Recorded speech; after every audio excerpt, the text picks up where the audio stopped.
This will be an exciting class. Welcome, guys. You guys made it to the what we call the MAD class, so Mobile Application Design class.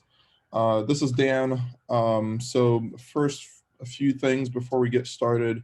Like I said, make sure you're muted. There's going to be 100 and 120 of us in the same class, and we can't all have our mics on.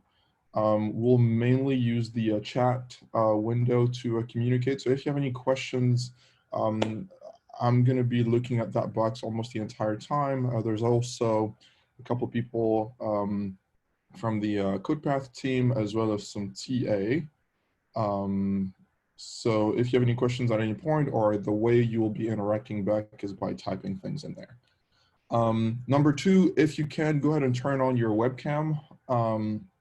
We are all remote in all kinds of places. I'm going to ask you in a second here where you're calling from.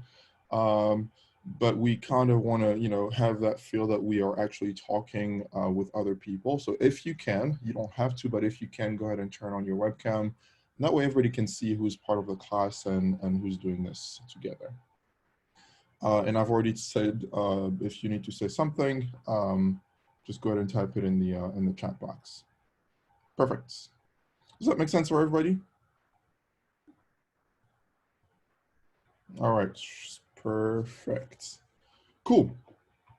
Let's go ahead and get started. So here's what we'll do today. It's going to be, I think we have about 3 parts to this class, or to this first session. We'll chat a bit and just kind of get to know each other and get to know the class. I'll tell you who I am. I realize I haven't done that yet. And then after about 30, 40 minutes, we'll break out into small little rooms of about 4 people each, and I'll tell you exactly what we'll be doing there, and then we'll come back to kind of wrap it up all together and set up the goals for next week. So we'll talk about intros. Intros as in I will introduce myself. We'll briefly discuss why mobile and iOS development. And by the way, if you're supposed to be in the Android class, this is not it. So make sure you are in the right class.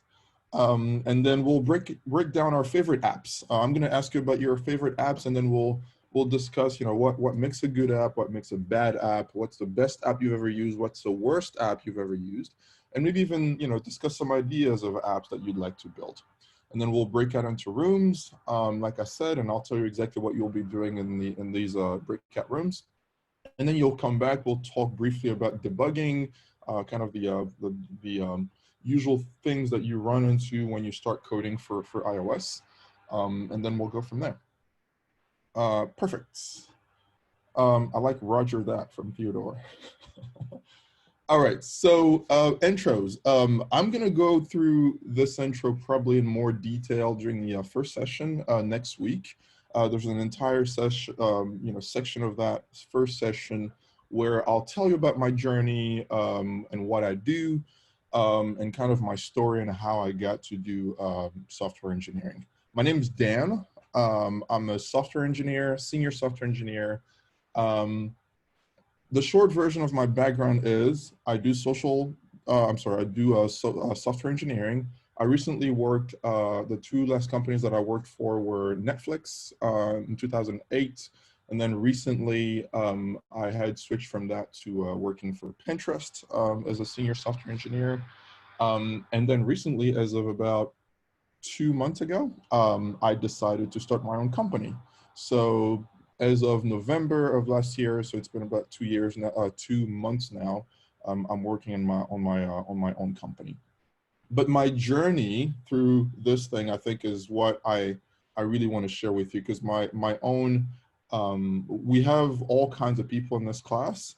Some of you have done software engineering before. Some of you have not done software engineering before. Regardless of what your level is, I want to make sure you know that software engineering is very hard. The way I made it all the way here was not exactly linear. Most people think that, most people make it to Silicon Valley like I am in San Francisco, have the exact same journey. I did not have that at all. I grew up in a country called the Congo in Africa, learned to code with a pencil and a pen because we couldn't afford a computer. and with the war going on in my country. And then eventually, a few years later, got a very small little opportunity to come and study to America, and ended up getting a computer science degree. As an international student, you can get an internship sometimes, so I had to kind of fight my way around that. And like I said, I'm going to go through kind of the details and how my journey might be similar to some of you guys. And the bottom line is that anybody can code.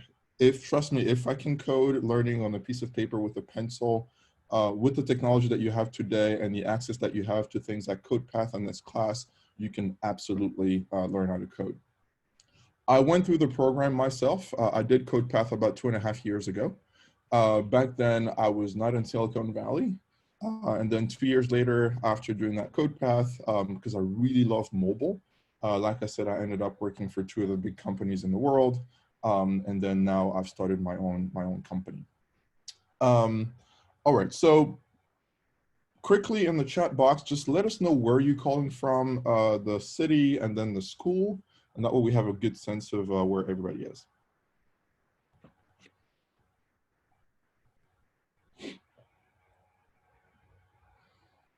Okay, little Bay Area, UC Davis, New York, NYU, nice. Hello, San Francisco, Philly. Oh, wow, there's a lot of us. Beautiful. So as you can see, we're from all over the place, that's what makes this exciting, the fact that we can all kind of, talk here and do this together. Like I said, I'm going to go through this intro again during that first session, a better intro that tells you a little more detail. But right now, I think I want to go ahead and get started with, our discussion. So the number one reason I think that this program exists is to, not everybody who's part of this class here, the 120 of us, will be software engineer. But the important thing here is to know what's possible with software engineering, or what's possible with mobile engineering. Because most people, unfortunately, and I was one of them about 3 or 4 years ago, just didn't know about the importance of it, why it mattered, and what I could do, how I could contribute to it myself. So briefly, why mobile? Because there's about, we went from 0% of people who had mobile phones to now about 80%, and that was about 4 years ago, so that's probably increased. I'm sure 100% of the people in this class have mobile. Is there anybody here who doesn't own a mobile phone? Okay, good. So that's the number one reason why mobile is important, so developing for mobile. The second reason is that most companies now, if you were to look at companies that started about, that's about 10 years ago, even companies like Facebook and Google and Twitter, they all started on the web, because about 10 years ago or 6 or 7 years ago, that's what, that's how people get their content. Right now, companies are going mobile first, meaning that they build for mobile phone first, and then from there figure out how to build a website or whatever other platforms they need to build. So including my company that I'm starting, the first app that we're building for our company is an iOS app, and it's mobile first. We don't have a website ready, and that's how we're going to go to market. So that's something to keep in mind. So 80% of the people in the world now, 80+% of the people in the world now own a smartphone, and the mobile internet usage has just kind of taken over, or moved from desktop to phones or to mobiles. And then, like I said, most companies now are doing mobile first, meaning that they start developing their product for mobile first, for phones first, before they move them to anything else. The other reason that I really want to be super honest about is that it just pays well as a job. This is the average for a mobile developer in the US, about $120,000 per year. And in San Francisco, it's even more than that. It's about $150,000 50, and that's average. So you can do much more than that, and some people, especially when they get started, might do a little less than that. But it's something to keep in mind. It's a very lucrative job. There's always opportunities. If you were to become a software engineer or a mobile engineer, I can guarantee you that at least once a month you will get emails from recruiters going, hey, we're hiring here, we're hiring there. Are you interested in interviewing? So keep that in mind. Here's what we'll do during the course. Anybody here, by the way, has done iOS coding before? Just type yes for 1 for yes and 0 for no. Okay, perfect. So for many of you guys, it's going to be the first time. Sweet. And I see a few of them, a few of you guys who have done this before. 0.5, nice. That is perfectly fine. Before, like 3 years ago, I had never written anything for iOS. And then I'm telling you that today we're starting a company that has built an application for iOS that will be used by millions. It's very easy. We're going to make it very, very simple. And here's how we're going to go about the class. First session, we're or kind of throughout the entire course, we'll make sure that you understand what the tech world is. You're going to be asking questions. We'll have all kinds of panels and people, including recruiters and engineers and product managers that will come and answer all kinds of questions that you have. Because we want to remove that myth about the tech industry. Some people, I think, before going into the industry, think that it's this unattainable goal made of everybody is a genius and everybody is a 4.0 and has been coding since they were 2, and that's just not the case. We're going to learn, of course, how to build iOS apps. That's kind of the most exciting part here. We're going to learn how to build one specific app. It's going to be called a flashcard app. And we're going to go through, I think, 4 labs in total in the next few weeks. We're going to go from the very basics of how to, kind of set it up, how to set up your environment, to the very end where you have a beautiful app that you'll actually be able to install on your own mobile phone and use anytime you want. You can modify it and change it and give it any other names and show off to your friends. And even if you want to, you can, I'm sure, even push that to the App Store if that was something you wanted to do. We'll connect with other students. There's people or students here from all over the country, and all background, all kinds of experience. So those breakout groups will help us connect and talk to each other. So what is, and as briefly as you can you type quickly what you want to learn the most during the next 8 weeks?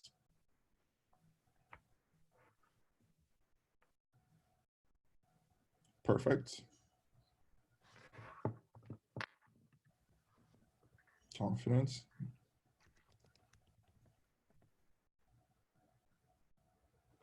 Sweet. That's awesome. Everybody wants to learn about Swift, which is good. I see a lot of just make the app, wireframing, grow my coding skills, learn the basics. We're going to go through all of this. I'm really, really excited about this. But then I also see people who just want to have a better understanding of the tech industry, people who want to increase their confidence, people who want to, market their apps, or people who want to, expand their confidence in Swift. We're going to go through all this, and I can guarantee you that at the end of this, you'll have, better understanding of what the tech industry is. You'll be able to create your own apps. The flashcard app is just a beginning. That way you'll kind of know how to create a very simple app, and then from there you can create all kinds of things. So we've already talked about the course format. So there's going to be a few lectures like this one, like the one next week. We're going to work on that flashcard app. We're going to build it for iOS. We're going to hear from industry experts about their roles and how they get there, their stories. you're gonna be able to ask questions about their journeys and how they get there. And then a lot of the times we'll have group activities. We'll work with other students, or just you guys kind of developing apps and working together. So you already know about the schedule. The way we're going to communicate, the way you're going to be talking to us and asking questions, everybody hopefully here is part of the Slack channel. The Slack channel is where most of the interaction will happen. You can ask questions. Of course, there's a course portal first, where you'll be accessing the course. Every single week we'll open, the specific week or specific module for that class, for that week. You'll have access to the labs, you'll have access to a lecture, you'll have access to recordings of these sessions that you can rewatch later if you missed something. And like I said, Slack is the #1 way that we'll be communicating. All right, let's make this a little more fun. Can you type in the chat box what your favorite app of all time is? Something that you really wish you had built yourself. Spotify. Spotify's a good one. TikTok, nice. Google Map, yes. YouTube, Gmail, Uber, Spotify. There's other Snapchat. Goat app. Duolingo, that's a nice one. Discord, ooh, yes. Visco, yeah. Am I saying that right? I usually call it VSCO. I used to be a photographer a very, very long time ago, and that was one of my favorite apps. Duolingo, nice. Calendar, beautiful. All right, so now that everybody has typed their favorite app, what is the worst app you've ever seen? Like one that you can't believe people are actually using it. Banking apps, yeah. I see the same ones. Snapchat. I thought what? TikTok again. Okay. So I guess some people think they're beautifully made and awesome, and some people think they're worse. The MSU app, is that Michigan State University? Dollar Bank app, Spotify free version. All right. That's crazy. Jay really did not like the Michigan State University app. Tinder, Writer, Homebase. Okay, perfect. Good. There's, oh yeah, Blackboard. I agree. Blackboard is awful. I haven't used WeChat. Great. So we have all kinds of apps. So let me ask you this question then. What makes a good app? What makes you want to use an app? Simple, easy to use, easy to navigate. Yep. Perfect. UI, absolutely. Totally agree. Easy to use, nice interface. Everybody's talking about the UI, friendly UI. I couldn't agree more with you guys. Even us, as we're building our own app, literally the first thing we did before we even wrote any code was to design the UI by literally drawing it on a piece of paper and going, this is how we want it to work. And then we went from those designs to the app. So I agree, an app has to be very appealing visually. So it has to be easy to use, and it has to be fun to use. I would also argue that it has to solve, exactly, just like for Jana, functionality does matter. What it does, if it solves a problem, because you can't just have an app that, I mean, you can have a beautiful app and all it does is just show you random colors on your screen. It's not very useful. But if you had an app that allowed you to press a button and then 4 minutes later, there's a car that can take you anywhere you want to go, that's a pretty good app. Can you guys think of an app that does that? Yes, Uber or Lyft. Not sure about Waze. I haven't used Waze to bring a car, but Uber or Lyft for sure. Jump Scooter, that's right, Juno as well. So it needs to be beautiful, and that then translates to ease of use. It needs to be really fun, and it has to be useful as well. All right, perfect. So what makes a bad app? Slow, yep, it's just a website. I think, isn't Blackboard just a website that turned into an app? Texting my parents, okay. Lots of ads, I agree, yes. It crashes, hard to navigate, wonky functionality, terrible UI, too many functionalities or too many functions, too many ads. It's misleading, making you work and get to what you want to do.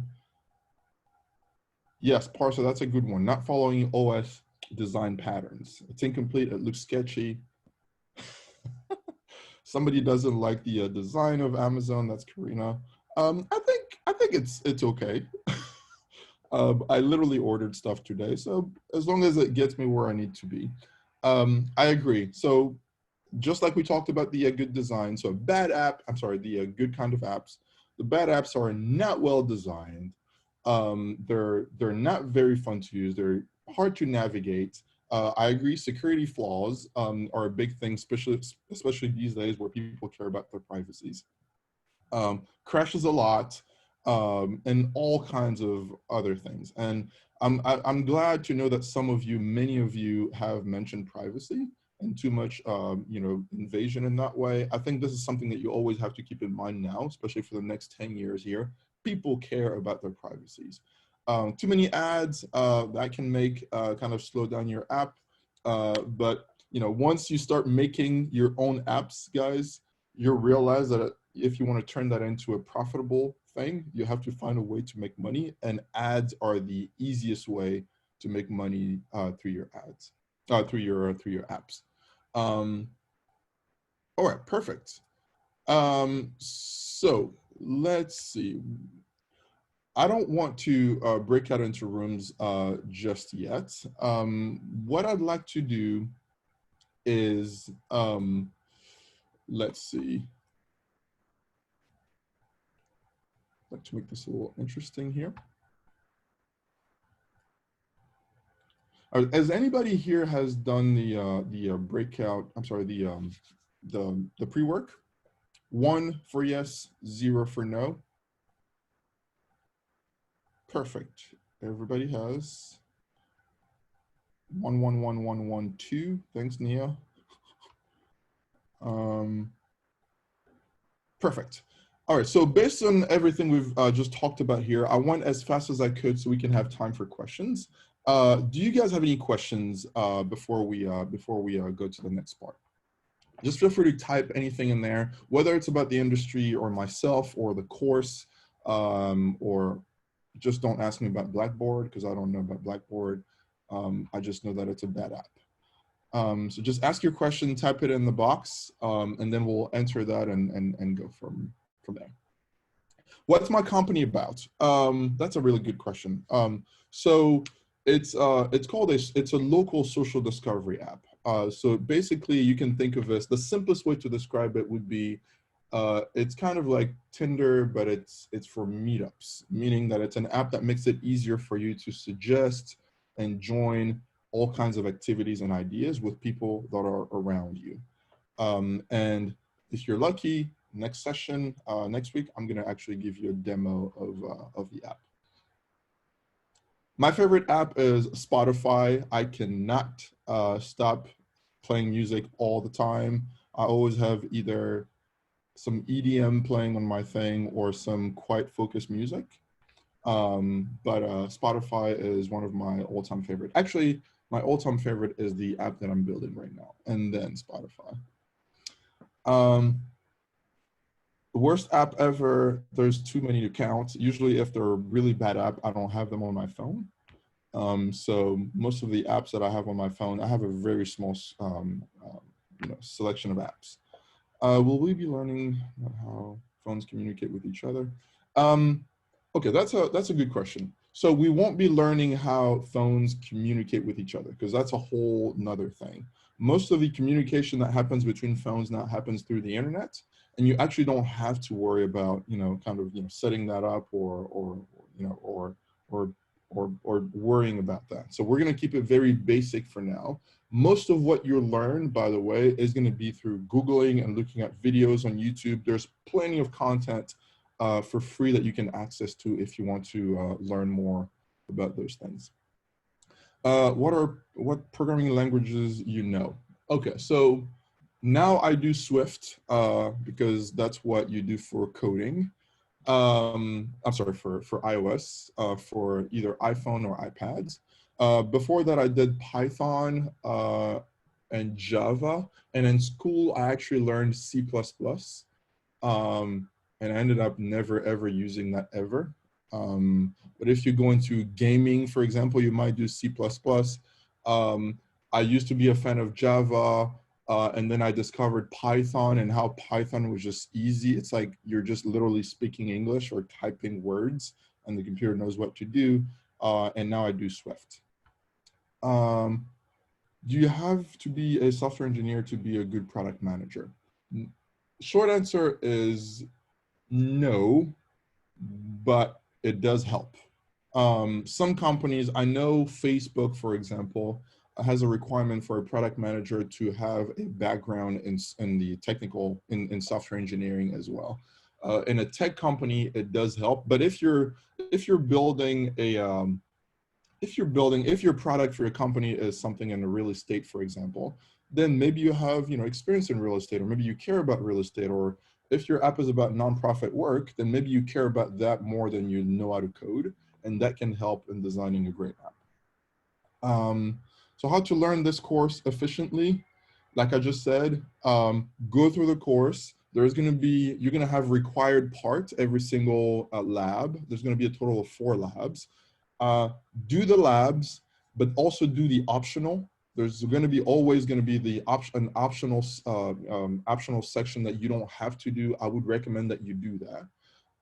Do that a couple times if you can, and then just start coding. You're going to get stuck. Some of you in the class here will be faster than others, but just stick with it. And if you don't understand something, just Google, because people have come across that same problem before. Let's see. What do you wish you knew when you were starting to learn software engineering? That everybody can code. It doesn't matter how long you've been doing it.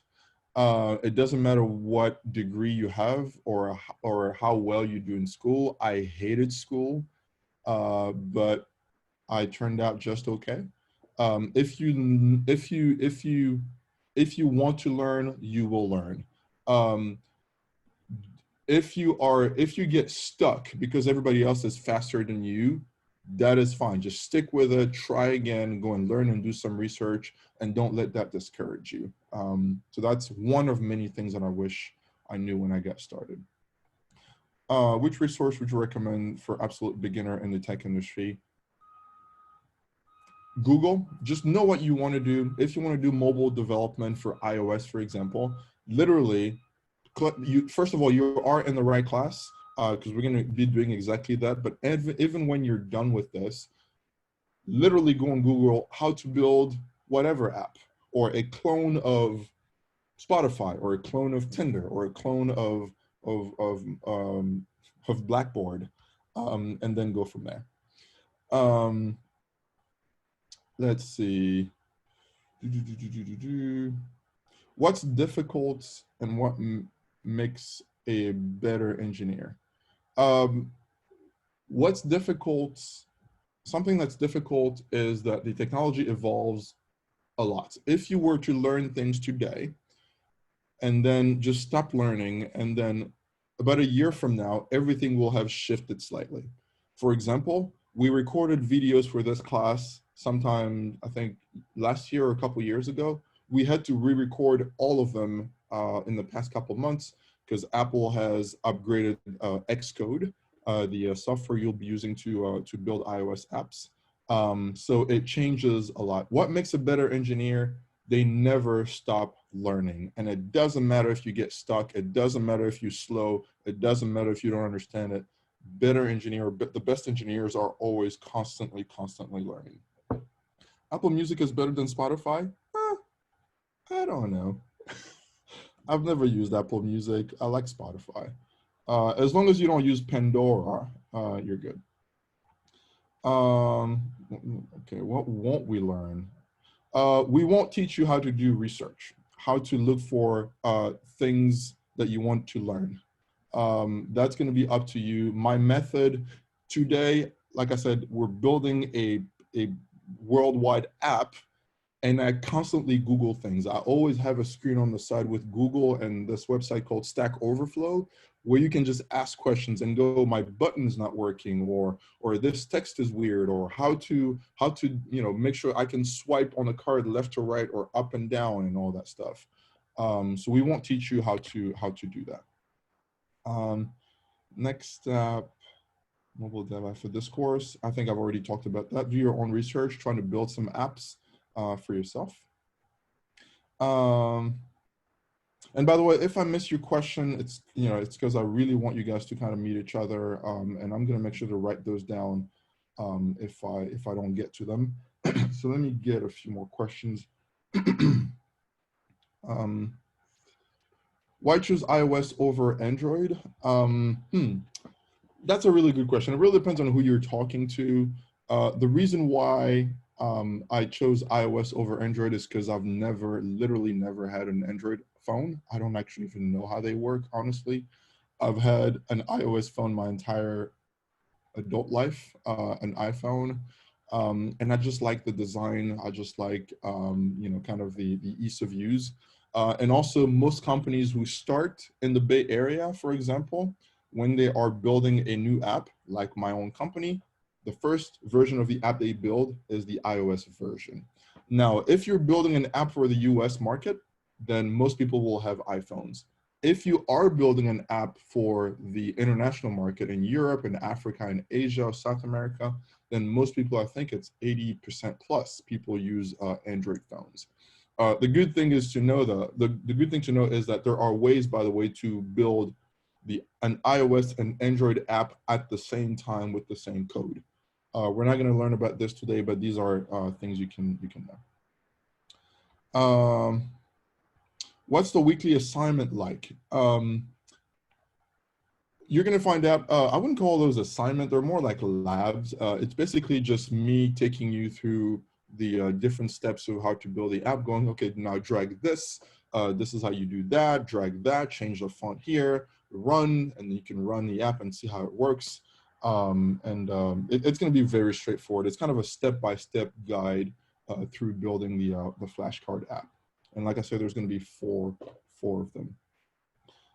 Somebody else who's not, Jay is not a fan of C++. Python is intuitive. Okay. Do you feel like your educational background prepared you for the industry that you work in? That's an interesting question.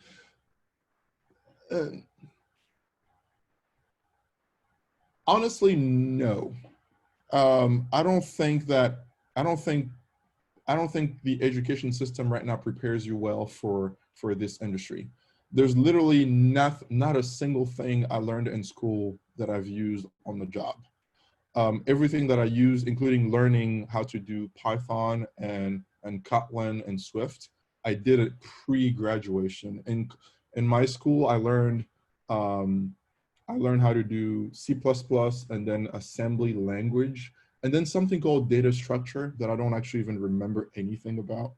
But all that stuff actually didn't help me much, which is why there are things like CodePath that I also went through. This is a better approach. You get to solve things and you get to create your own thing. So hopefully it changes, but it's not perfect. Did you do internship during college as an international student? Yes. I went to, it was difficult to get, but there are options. I think in my case, I couldn't have an internship until my third year. But I was able to talk to a recruiter and kind of, make some exceptions. And I was able to get an internship with a company in my town back then, my second year. And I went to school in a small little, I went to college in a small little town in Arkansas, of all places. It's called UCA, University of Central Arkansas. But yes, I was able to get an internship. All right, will I have tool and skill needed to get a job after this class? You'll have enough knowledge to at least get started in your journey as a software engineer.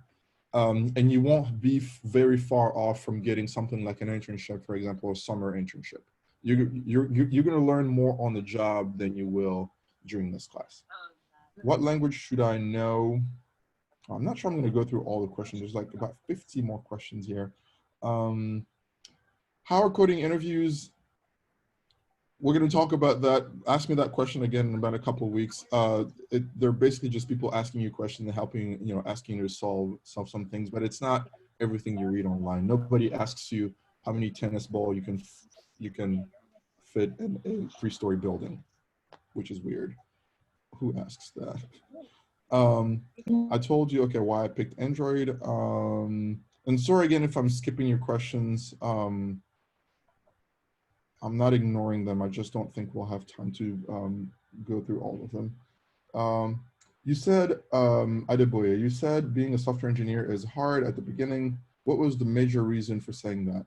For me personally, it was the fact that when I started college, I had never touched a computer before, because like I said, we couldn't afford a computer in my house. So most of my classmates had done Java in high school, had had a computer forever.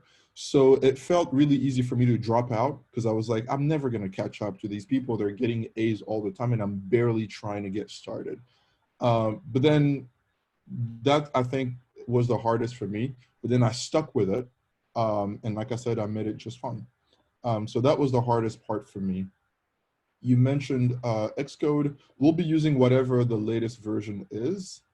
Yes, do not use version 9. Version 9 is pretty old now.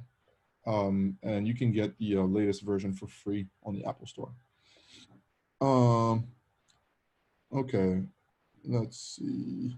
How to choose the right company to work as a beginning. I'm struggling to find an internship for sophomore. What would you recommend? If you have any questions about those things, I think it's good to ask the CodePath team through email or through Slack. I think those are longer discussions. We can kind of give you some tips. For the way I found my internship was to go to some event at our school where the recruiter for that company was there giving a speak on why to create a LinkedIn account. And then I approached her. I was like, hey, I'd like to get an internship. I'm struggling to find one. Can I get one at your company? And then 2 months later, I had my first internship. If you're paying attention, I don't know, maybe it doesn't show up. There's like a little piece of paper on that wall. It's my favorite saying of all time. It's create your own luck. And it's a lot of that you'll have to do in life and through industry. You have to do things that other people aren't willing to do, things that sometimes will feel uncomfortable. Go and approach that recruiter or send an email or send, a LinkedIn request or whatever. That's how you make it, to wherever you want to be. So create your own luck, go and talk to people. If you're struggling to find internships, that's okay. We all did. Even before I got a job at Netflix and Pinterest, most of the requests that I sent out were all a bunch of no's and rejections. So people to this day, even if you've been in the industry for about 15 years, sometimes it can be hard to find the position that you're looking for.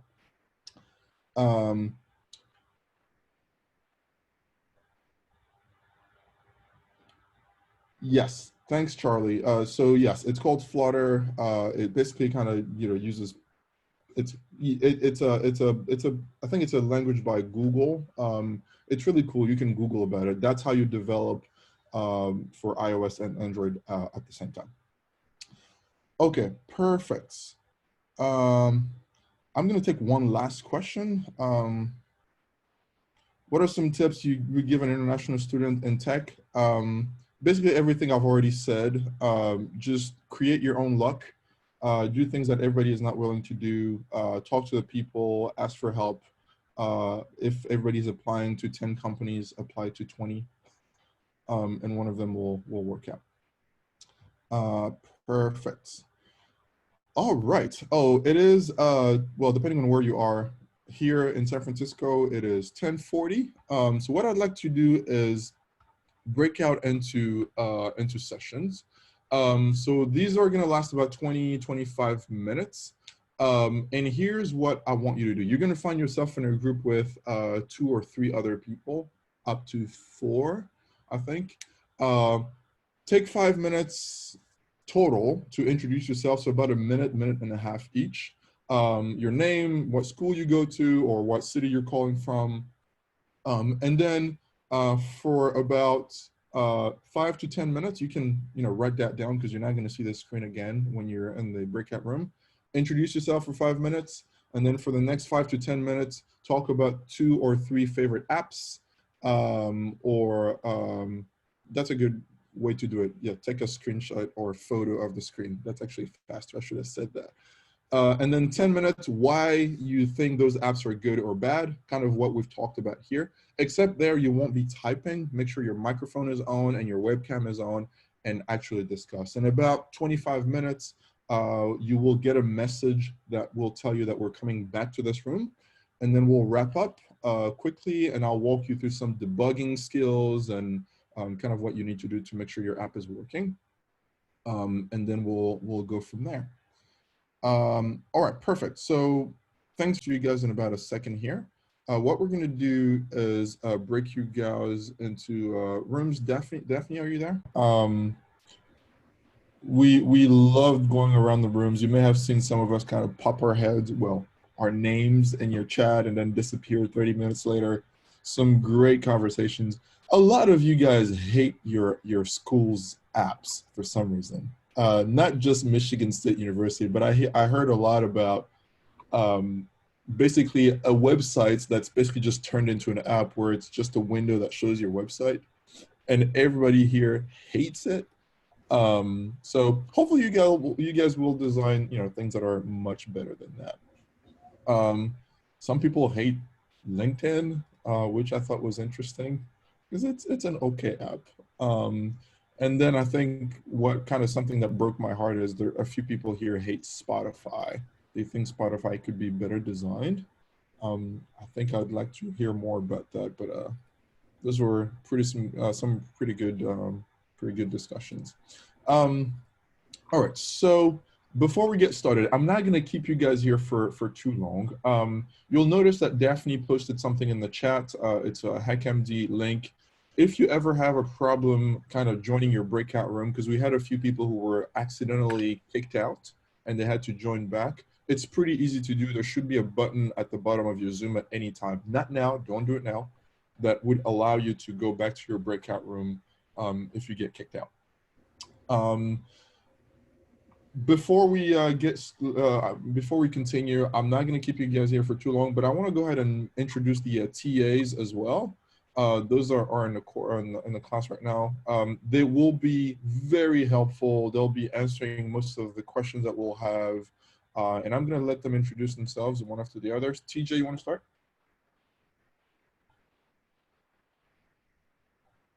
Yeah, am I introducing myself? Yep. Fun. Okay, so I'm TJ. I'm one of the lead TAs, I guess. I'm one of the TAs for the course. Doesn't make much of a difference. But I'm a senior at UC San Diego, and yeah, I'm a student too. Like, no pressure. I think we're all in college, so no pressure asking us questions about your code and stuff on Slack if you guys need. I took my first CodePath class in 2016 as a freshman, and I took iOS, and then the next year I took Android, and I did it like on my campus. So it's different from like this online class, but both are pretty cool. And it's awesome to be a part of the CodePath network. So like a lot of us, like Miguel's also on this call, he's a TA who's taken a CodePath class before. And so is JJ. And like all 3 of us have worked at Facebook before. Like we've got our jobs through CodePath and stuff. So it's a privilege to be a part of CodePath. And right now I'm like being pulled between the Android call and the iOS call, but that's fun. Thanks, TJ. Yeah. Any other TAs want to go? Hi, everybody. My name is Miguel. As TJ said, I took CodePath last year before FBU. Super fun experience. I'm also a college student. I'm at UC Davis, 3rd year computer science. Sorry to the breakout room 7, 8, and 9. I didn't make it to you. I was trying to like room surf, but I couldn't make I couldn't make it work. But yeah, I'm super excited. I love CodePath, the way they teach, and just how helpful everybody is and how nice everybody is. Yeah, I mean, that's pretty much it. Being put on the spot, I'm not really sure what to say, but I'm super excited for everybody here. I learned a lot during this course, and it's definitely opened up a lot of doors, made me realize some things about what I want to do in regards to computer science and programming. But yeah, I'm super excited to be working with you all. If you have any questions, ping me, bother me, stuff like that. Hey everyone, I'm JJ. Like TJ, I'm from UCSD as well. Just graduated in 2019. And then I took this CodePath course in 2018, and I absolutely fell in love with iOS programming. I took the iOS course. And now I'm doing my master's, I'm working, and then excited to like help you guys in this as well. What else? Yeah, I think you guys will like this is iOS course. I think you guys will like absolutely love iOS programming. I think the best part is that after I took the course, when I looked at the apps that I use, I was like looking through them and I was like, okay, I know how to do that. I know how to make that. Okay, yes, I have this power that I can like develop anything from scratch. So I really like that. So yeah, super excited to work with everyone and just wishing everyone good luck. Find us on LinkedIn, guys. I'm trying to raise my follower count to 500. Cloud Chaser. Hey guys, I'm Sai. I'm the other iOS TA along with all of us TAs here. I'm also from UCSD, a senior as well, but I'm an EE student, not in CS. But I took iOS just to see what is the software world like, what is computer science, is it as hyped as everyone says? And I just like JJ said, I fell in love with it. It was amazing the power it gives you and how much you can do with like the work you put in. What I really like about CodePaths when I did it last year was the documentation. I was able to follow everything along really nicely, and the TAs last year also helped a lot. Some of my favorite features in app development are things like AR, and I've always been curious on how we can develop apps with AR and also connecting your phone to other Bluetooth devices in IoT applications. So if you have any specific questions with that, feel free to ping me or email me, anything like that. And I have some experience with that, so I can always redirect you to resources or help you out. But I'm really excited to see all of you develop some really cool apps, and good luck on your whole course. I think that's the last of us. Thank you guys. Sweet. All right, so let's continue. Thank you guys for being here, by the way. These guys have gone through the course, and they can answer all kinds of questions that you have. Any kind of problem that you come across, you can ask any of the TAs, and they'll know how to address them. Perfect. So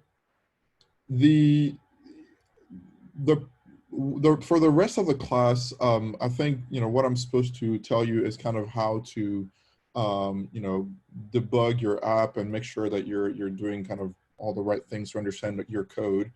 I think I'm going to go more in detail about this quote in the future, but I really want to emphasize again, as I was going through the classes, I noticed that some people had experience with coding before, some people had not. It really doesn't matter. You will get stuck regardless of your level. You will get frustrated. You won't understand some things. You're going to have to go and reread and reread and reread, and eventually you will understand, and you will all build a great app. So keep that in mind, and we'll go into details about that. So what I'd like to do for the rest of the class is kind of set you guys up for success. So I'm going to tell you a couple of things about what you should be doing if your code doesn't work correctly. And instead of just showing it to you on the slide, I'm gonna do it for about 5 minutes, open my Xcode and try to build a simple app with like a little button, and then tell you what I would do if I wanted to figure out why the button was not working. And from there, you're gonna be, if you want to leave, you can leave and start working on your lab, because it's already open and available to you to start working on. And if you have any more questions, any questions I didn't answer, I will stick around here and answer every single one of them.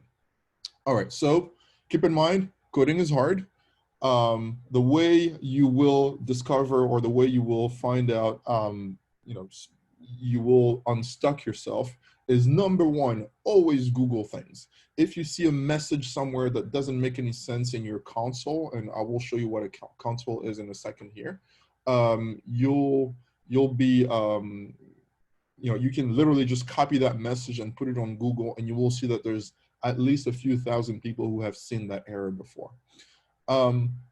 Try to solve the problem yourself, though, before you even Google. If for 30 minutes you can't figure it out and the message doesn't make any sense for you, and you also couldn't find it on Google, there's a Slack channel, and myself and all the TAs and the CodePath class team, will answer all your questions about that. The way you understand your code is by knowing what you're doing yourself. You're gonna have, the lab is a series of instructions. It's gonna be one, do this, find this button, click on that, drag here, change the color there. If you just go and literally just copy and paste, you're not gonna understand anything that you're doing. What I would advise you to do is to really understand what you're doing with every single move of the mouse, every single drag, anything that you're typing. Know at any point exactly what you're doing and the reason and kind of the results that you're expecting. Everybody is going to go at their own pace. Sometimes you're going to find yourself working in groups of 2 or 3. I cannot emphasize that enough. Not everybody is going to go through this at like 200 miles per hour. Not everybody's going to go through this at like 10 miles per hour. Do not let if other people's skill set or other people's speed discourage you in any way. And if you are fast because this is easy, you never know how, a couple of labs from now, you're going to find certain things harder to do. So we're all going to have to kind of go through challenges. All right, so the debugging side, this is kind of what I want to show you on my screen. And you can kind of see how the basics of how I set up my environment. And then after this, like I said, you'll be free to leave if you want to, or you can stick around and ask questions. And Shivani, I will answer the question about the lab in a second. All right, so I'm going to stop sharing the slide for now. And what I'm going to do is share my Xcode. Does anybody here, so 1 for yes, 0 for no, everybody has the latest version of Xcode? Perfect. I see some, no. All right, so if you don't have, or if you're not sure, you can always ping us on Slack, and we'll figure it out. But it should be pretty easy to find online. So let me share my screen. Can you see Xcode right now? I should say welcome to Xcode.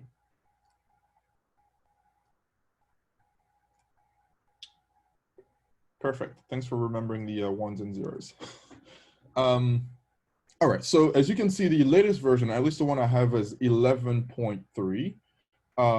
And I think that is the latest version.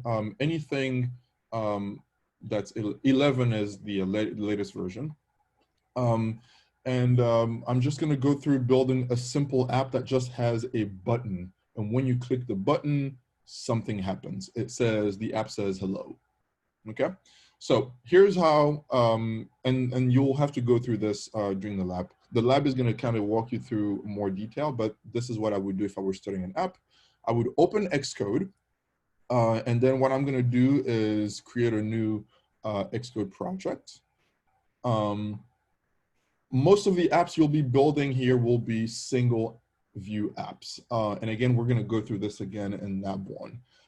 The first thing you will see when you start a new project, Xcode will go, okay, what are you exactly trying to build? Are you building for iOS or for Watch OS, which is the Apple Watch, or TV OS? Or are you building an app for Mac or some kind of cross-platform? We're going to be building for iOS. And then under iOS, you'll have a bunch of choices again, where it goes, well, are you trying to build a game? Are you doing some AR stuff? Are you doing something that has tabs, something that has iMessage in it? We'll just do single view app. It's the simplest version of an iOS app. And then when you go through that, it's going to ask you all kinds of questions about, you know, what you're building. We're going to go through all that in lab 1. All right, so let me go ahead and create that. This is what your app or your Xcode is going to look like. I have dark mode on, so your Xcode might actually be brighter than this, but it shouldn't matter. On this left side here, you'll basically have all the components of your app. And again, I'm going through this really quickly, but we're going to go in detail in the lab itself. It's like written down one after the other. You have the elements of your app on the left side. And then on the right side here, you have basically the properties of whatever you have selected. That's the way I like to understand that. If you're having problems seeing either of the tabs, either of the panels, on the top left here, there's like 3 buttons that allow you to basically collapse anything, any panel, left, right, and the bottom panel. So let's say I was building an app that will have just a button, and when you click on the button, the app says hello, or the app writes hello. How would I build it? Well, I'm going to click on the storyboard. Storyboard is kind of basically what your app will look like. And what you see is an iPhone basically shaped, ready to go. It's going to be as simple as just dragging a button. So I'm going to click on the plus button up here. I'm going to click on that and then say, I want a button. And I'm going to see a button there. I'm going to drag that and put it right in the middle here. Right now it's going to say button, but I could double click on that and say, I don't know, say something like hello. Then I'm going to click just like you would on like a Word document. I'm going to increase the size of it to something like 41. I'm going to make sure it's centered. I'm going to add some background to it. Again, I'm doing this on the right side here. Background, I want the background to be orange and the text to be white. Perfect. Just a simple button like that. And then the way I would test my app and make sure it's working, there's a play button on the top left here. If I click on that, Xcode comes with something called a simulator that basically tells you what the app would look like on an actual phone. And it should be starting here. There you go. Here's my little iPhone 11 right here with an app that I just created that has a button. And if I click on the button, something would happen. Of course, in this case, I'm not doing anything because all I did was literally just drag a button, change the colors, and do all that. And the thing I wanted to show you here is, how do I know that this button is actually working? There's something called a print statement. Print as in almost like you were printing something out of a printer. Printing and coding is the same as writing a message down. So what I can do is tell the app, when I press this button, I want you to write this message that tells me that you saw that I clicked on the button. And the way I can do that is by, again, if you can't follow, that's okay. You will see all that in detail. I'm going to open something called an assistant editor. And the assistant editor basically just shows me my app as well as the code that goes with the app. So if I click on assistant, you'll notice that now my Xcode is broken down in 2 parts. And again, if you can't follow, that's okay. You're gonna see how to do this. What I'm gonna do is hold Control on my keyboard, click on the button, and then drag it to this side. And I'm gonna say something like hello. I'm gonna call this function hello.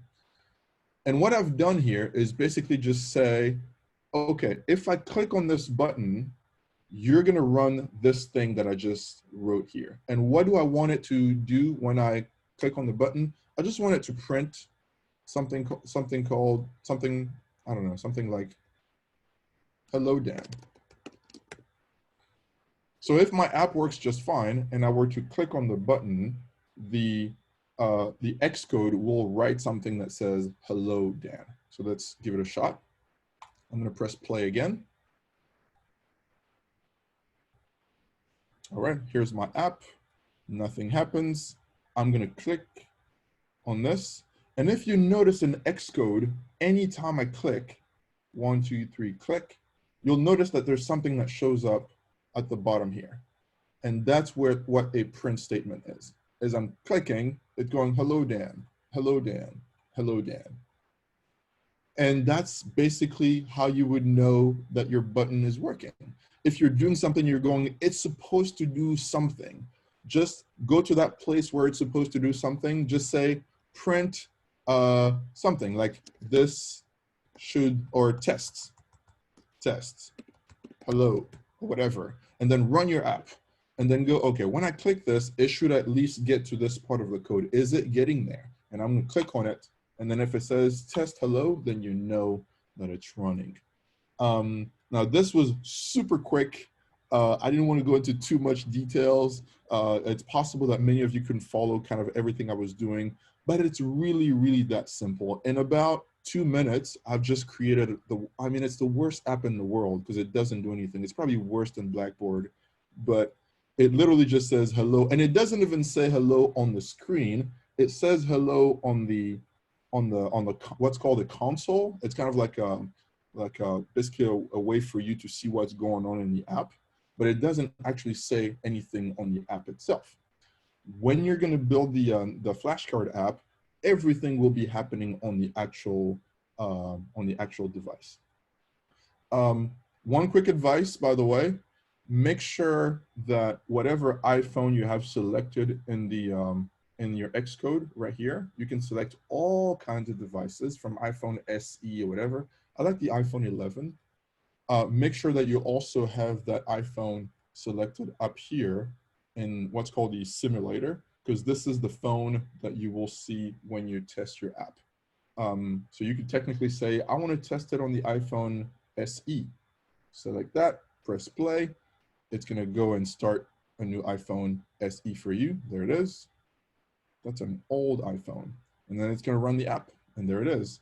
But then the issue is that because I'm building the app on an iPhone 11 and then running it on the iPhone SE, because they have a different size screen, and we're not teaching you exactly how to do that kind of centering or positioning elements across all the devices, it's easier if you test your app on the same app that you test your app on the same device that you're also building it on. And if that didn't make any sense, just ask on Slack and we'll go through that.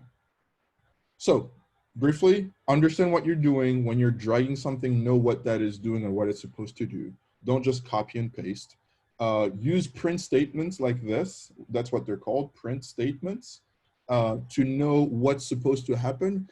And of course, when you're done developing your app, you have to either delete the pictures. You don't want your app shipping with those. And then if you get stuck and you can't figure it out for like 30 minutes, Google it. And if you can't figure out still, ask us on Slack. Perfect. Yes, everybody is better than Blackboard. All right, everybody understood. Was this helpful at all for everybody? Yes for no, yes for yes, 1 for yes, 0 for no.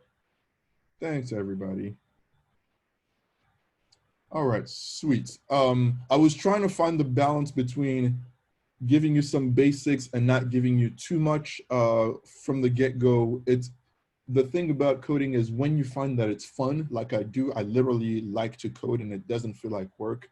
Anytime I show something even this simple, I tend to give too much detail.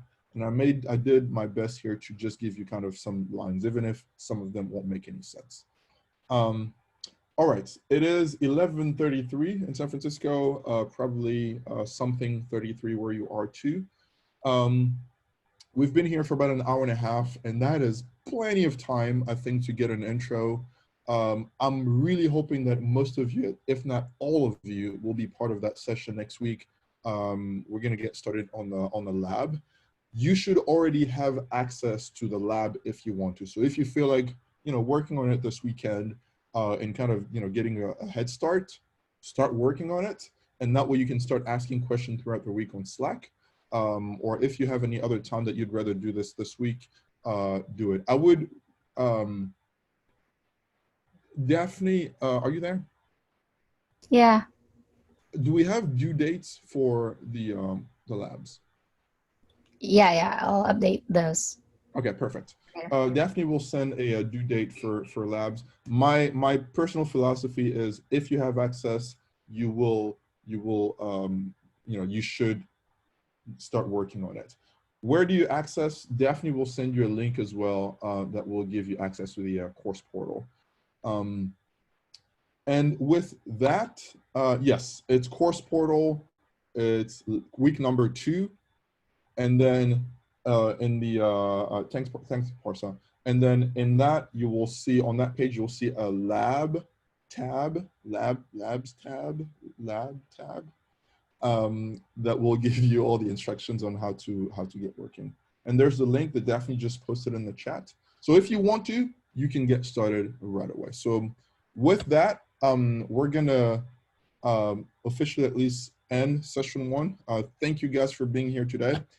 I'm gonna stick around for anybody who has any questions, and I'm gonna go through every single one of them. So if you have any questions, stick around and type your question in the chat, and we can hang out for another 30 minutes or so.